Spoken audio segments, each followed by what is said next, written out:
Egg prices became one of the biggest frustrations for American shoppers over the past few years. Every trip to the grocery store seemed to come with another surprise, leaving many families wondering why a simple carton of eggs had become so expensive. For months, the explanation seemed simple.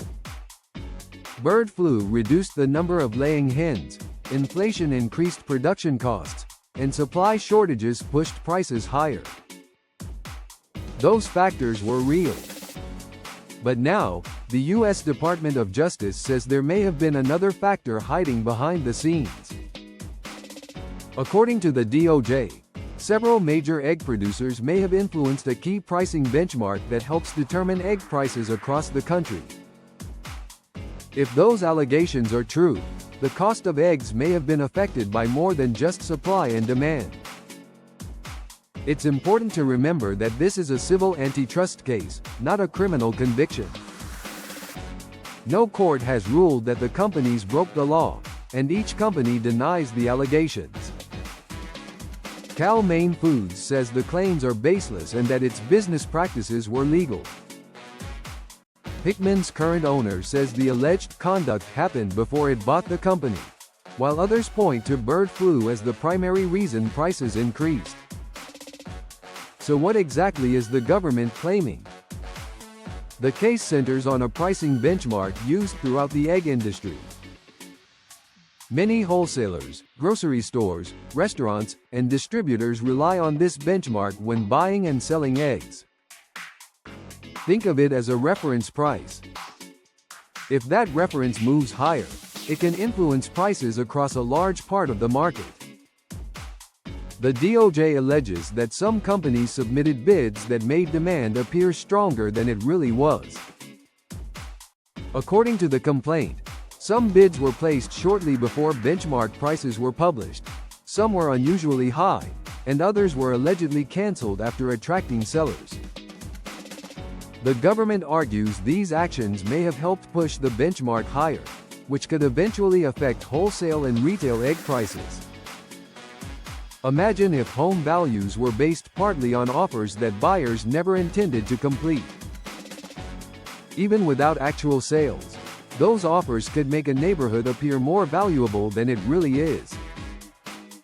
The DOJ says a similar effect may have occurred in the egg market. That doesn't mean bird flu wasn't responsible for rising prices. Millions of laying hens were lost, feed costs increased, transportation became more expensive, and inflation affected nearly every part of the food supply chain. The government's argument is simply that a real supply crisis may have created an opportunity for alleged market manipulation to have a bigger impact. One reason this case has attracted attention is because of internal messages mentioned in the complaint. According to the DOJ, some executives discussed bidding activity and market behavior with competitors. Those communications are now part of the government's evidence, although the companies continue to deny any wrongdoing. Many shoppers assumed this lawsuit would result in refunds, but that's not how the proposed settlement works. Instead, the companies would collectively pay about $3.3 million to participating states and donate approximately 53 million eggs to food banks and nonprofit organizations.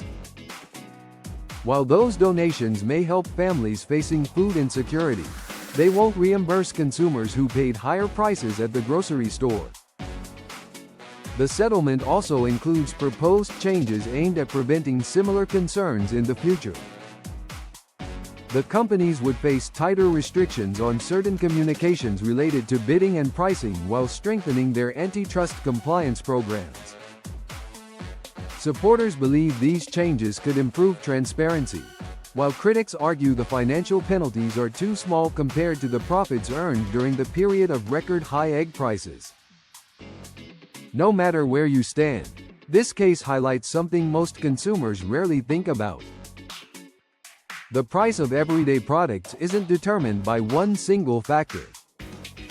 It can be influenced by supply shortages, inflation, transportation costs, industry benchmarks, and, according to regulators, even the way companies interact within the marketplace.